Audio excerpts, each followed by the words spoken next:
Welcome, everybody, to Dead Talk Live. And tonight we have Scout Taylor-Compton with us, who is currently starring in Chariot, that is available now on video on demand. Scout, thank you so much for being here with us. How are you doing?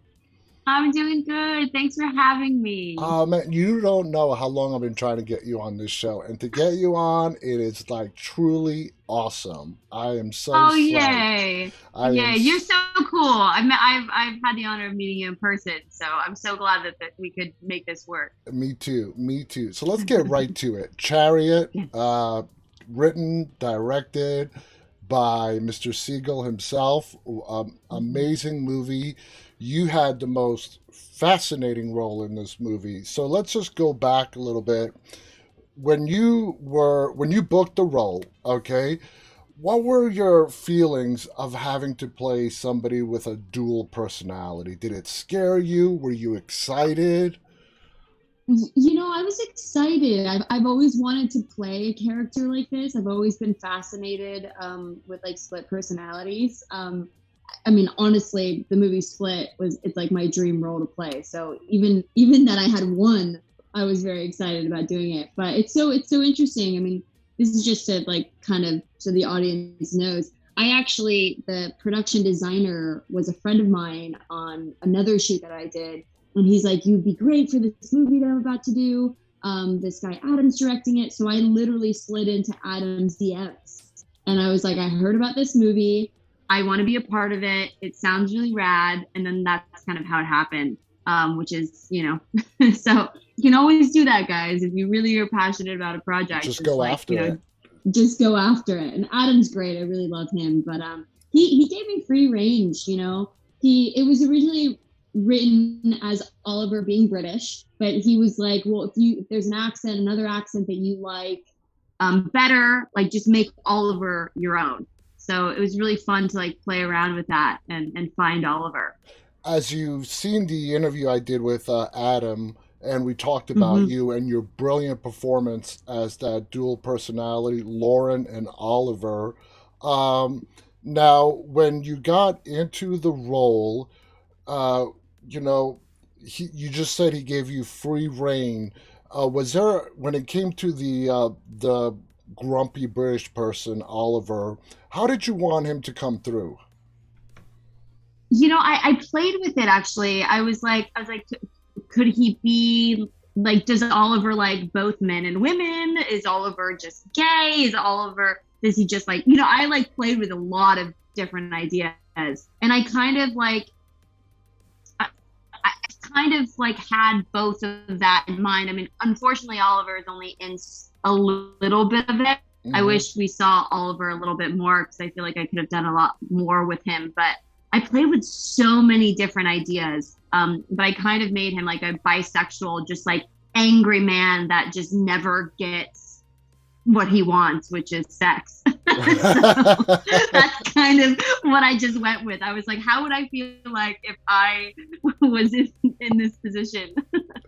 What was it like working with Adam behind the camera? You said he gave you a lot of leeway as far as his directing style. Was he fun? Was he very easygoing? Tell us about Yeah. that.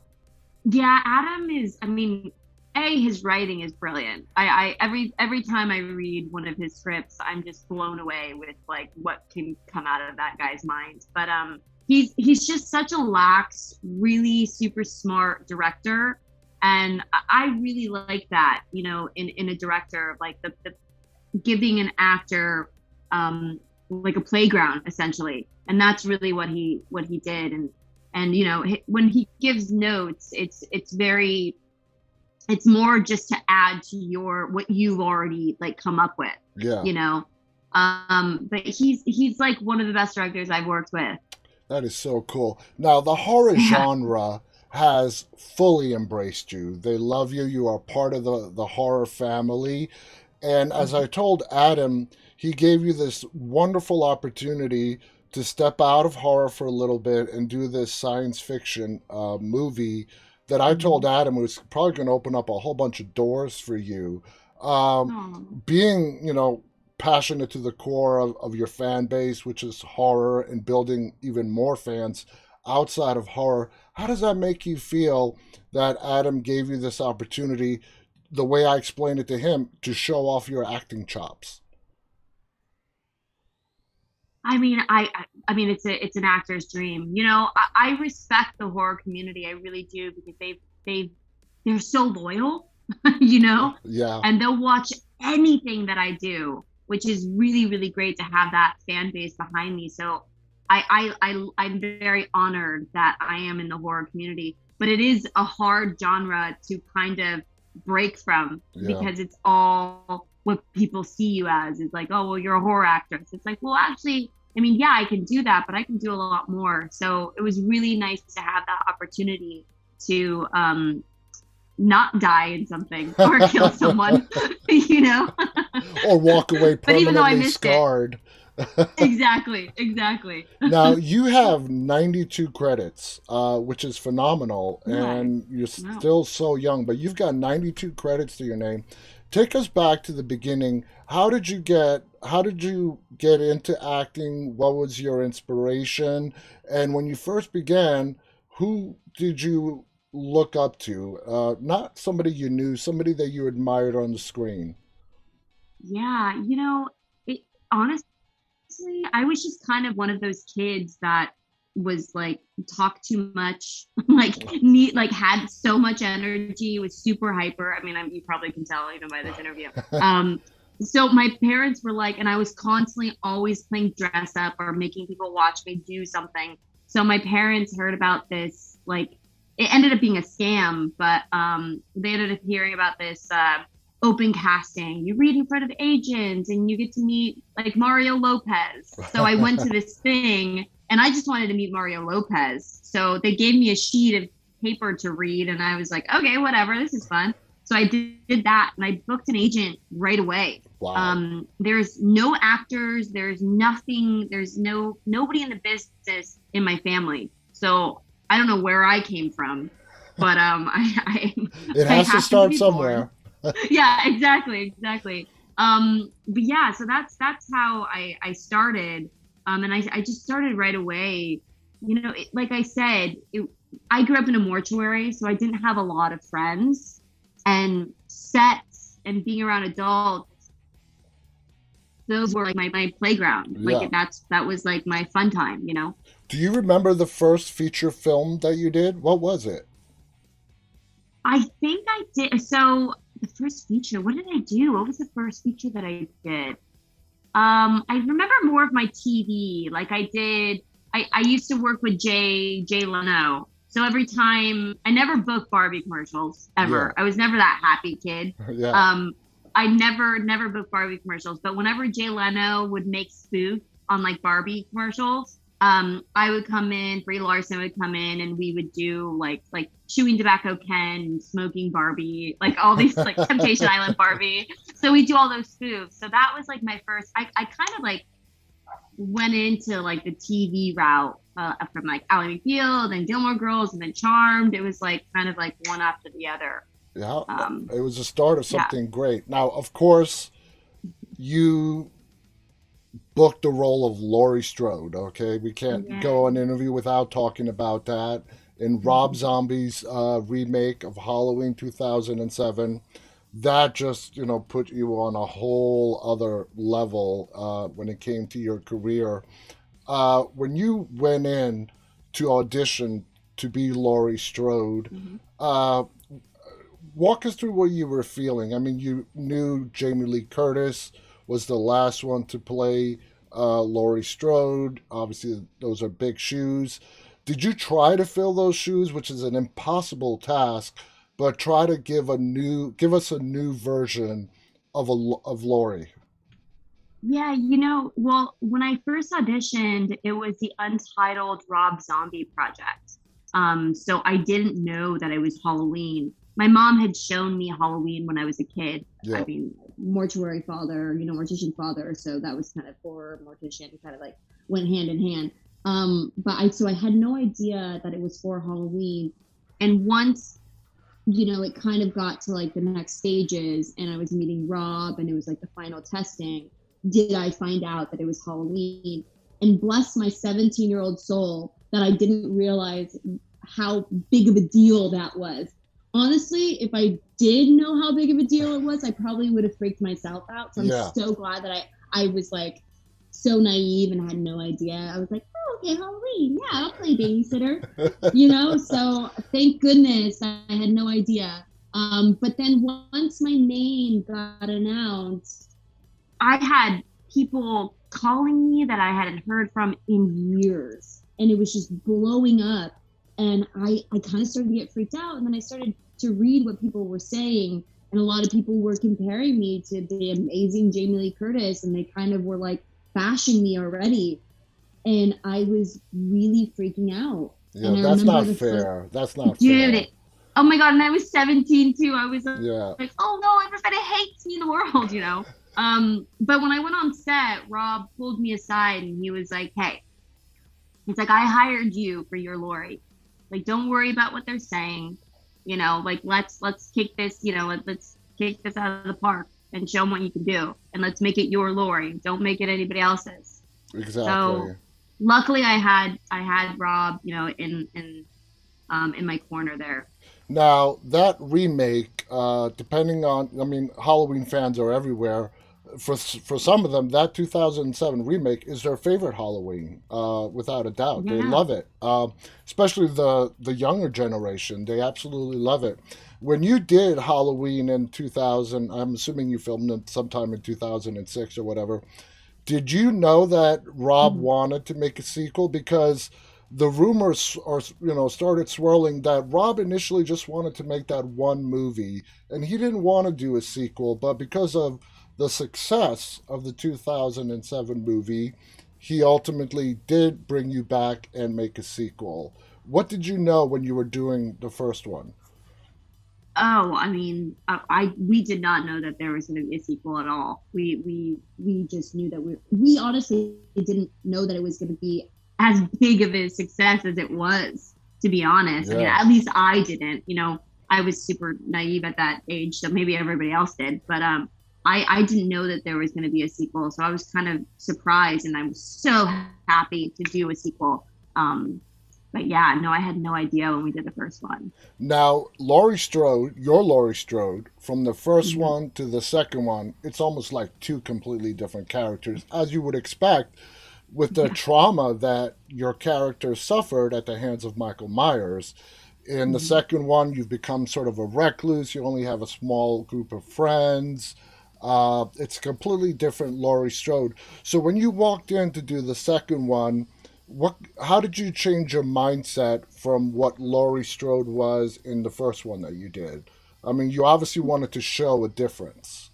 Yeah, well, I just kind of wanted to, if time had passed and someone going through trauma and witnessing all these people get murdered, I mean, I don't know about somebody that would be okay with that. No. Like, would be a perfect angel and would like have all their shit together. And I kind Exactly. of wanted to show that, like, what real PTSD looks like. It's very up and down, and like that shit fucks with you. I mean, Exactly. it fucks you up. And the dynamic between Danielle and I, like the best friend, changed into kind of like sister, but like broken. Like everything was just broken. Hmm. And I think that's what Lori was. Everything had been taken from her, and everything that she knew was a lie. And I just wanted to show that brokenness. Mind you, one thing that did happen was, the Weinsteins, because of the success of the first one, I know they were driving Rob up the wall with rewrites like almost, it seemed like every week they were changing something, Yeah. which wasn't really great for any actor, Yeah. to be like, well, we already filmed something and she's losing her shit there, so you can't change this, because if she goes into that situation happy, it's not going to make sense. So there was a Exactly. lot of that, unfortunately. But Yeah. yeah, I my main focus was just to show the damage that Lori was feeling. Absolutely. So the Halloween movies came out, and I'm sure that opened up a bunch of doors for you in Hollywood. I'm sure you were auditioning, getting offered to audition. Tell us what happened with your career and how it exploded after the Halloween movies. Yeah, it's so strange because I feel like it's so different. Like now that I see people, when I watch Blumhouse and I see like a new actress or whatever, I'm like, oh wow. Then they'll end up like on a TV show. I kind of, it wasn't like that back then. I just ended up doing like I think right after that um I did April Fool's Day, like Yeah, literally right after. The first thing was like a horror thing. And then I did the Love Ranch with Helen Mirren and Joe Pesci, which was a great experience. And then the Runaways. So, yeah, I mean, it definitely opened up so many doors for me. But you would be surprised being in a horror movie. I don't know what it is about Hollywood when they think that you've only been in a horror movie, they have trouble, like we were talking about in the beginning, seeing you as yeah, anything else. yeah. And I told you in the beginning, like Love Ranch, I went through 8 auditions, like 8 auditions to get that role. And then the final role, the final meeting was with Joe Pesci. And Joe was just like, let's go talk in the room. Like let's just like have a private conversation about like why you want this. The Runaways, I auditioned for every girl in that role, and I played drums, so I wanted the drummer. And I wrote a letter to the casting director saying, "I've got to be in this. I've got to play one of these girls." And then they Absolutely. finally called me back in, and it was with Kristen and the producers, and we just kind of wanted to see how our chemistry went. And then they offered me the bass player, Yeah. and I didn't know fucking bass. I didn't know how to play bass, but I was like, whatever, man. I was like, okay, let's do it. And they were having trouble finding their Lita Ford, and Joan Jett was there every day during band rehearsal and stuff. And one day I was just jamming out, going crazy, and Joan was like, "You play like Lita." And then the next day they were like, "Do you want to be Lita Ford? Do you know how to play Wow. guitar?" I'm like, "No, but I guess I'm gonna learn." It's crazy shit that Yeah. goes on, And behind the scenes. I totally understand what you're saying about Hollywood entertainment and how they box you in. And that's what happened. Yeah, I'm assuming that's what happened with Rob and in the second Halloween. Because of the success, the Hollywood executives, they want you to replicate exactly what you did in the first one. And for a yeah, creator, an artist, that's boring for lack of a better yeah. term. You're not allowed to Hmm. create something new. So I totally get the frustration, and that's what makes what Adam did in casting you in Chariot great, because it allowed you to branch out and show what you're really capable of outside of the horror realm. And Yeah. that's why I really stressed that with him. And I I told him good job for Yeah. casting Scout, Thanks. because Thanks. you were amazing. Now the British accent was really spot on, and not only that, you were doing a man British accent. Do you have any kind of dialect training, voice training on, or did you just learn on the spot? It's so funny because I don't know why. I should never doubt myself, but I did. I already had that accent. I had it. I was really comfortable with it. And then I was like, maybe I should just go talk to a dialect coach. And then I was thinking, I was like, well, okay, I'm Lauren, and I'm playing this character. So whatever accent, whether it's like authentic or if it's mixed with something or whatever, that's what she would create. So it's not like I'm from, England. So it's not to be like perfect. Yeah, So I was just like, it's what this girl would think is a British accent. So I kind of went with it and didn't want to overthink it yeah. because then I would just be stressed, And it honestly. worked. It absolutely. I'm going to read you Thanks. a quick viewer question. Steve wants to know which filmmakers in any genre would you want to work with that you haven't yet? Oh, God, that list is Probably so long. long. I mean, Quentin, obviously, like Yeah. Quentin Tarantino. I would love to work with him. I ask Danielle all the time. I'm like, what was it like working with him? I was like, tell me everything. Quentin and obviously like Steven Spielberg. I'd love to work with them as well. And how about, Not. Mhm. no, I was going to ask you, as far as genres go, you've done sci fi. What else do you want? Are you really interested in doing? Like, comedy, rom coms, drama? What would you like to do in as far as genre work? I mean, everything, honestly. Like all my friends, like even people that just met me, like the movie that I just did, everyone's like, why aren't you doing comedy? You're like, you're so funny. I'm Yeah. like, really? I'm like, really? I'm like, I can do comedy? I was like, oh, okay. So maybe something like I feel like that would be such a blast. Like it's such a fun set to be on, Like a Yeah. comedy would be really rad. My dream thing, man, would probably be like a Resident Evil like Uh, franchise. Like I wanna go beat people up. That's what I wanna do. kill, Atomic Blonde style. killing some like zombies. Okay, now you have three projects that are in post: Yes. The Best Man, Model Hmm. House, and Captive. Hmm. Two of them are thrillers. One is a straight up horror. Out of those Hmm. three, which one are you most excited about coming out? The Best Oh Man, man, Model all of House, them. and Captive. I mean, all of them. I played such different characters, and I mean, one I'm kidnapping a group of like social media girls, which is so fun to do. The other one I'm playing a hot, sexy vampire, and then the other one it's with Luke Wilson. So I'm pretty Wow. excited about all of That is so cool that you have all this stuff in the pipes. I mean, now, uh, them. even with those movies, in post production, I'm assuming you're out there and you're still auditioning and you're lining up roles every day. That's fair to say, right? Now, Yes, yes. Auditions always happen. being in LA, are you native from LA or did you move out to LA to pursue your career? Yeah, so I grew up in the high desert, so 2 hours outside of Los Angeles. But I had been acting since I was 8, so driving 2 hours back and forth Yeah. for like back then auditions were in person. So at 18, I was like, I gotta move to Los Angeles. But Yeah. now I'm like, I need out of LA. I need to be in a farm town or something. I need horses and donkeys around me.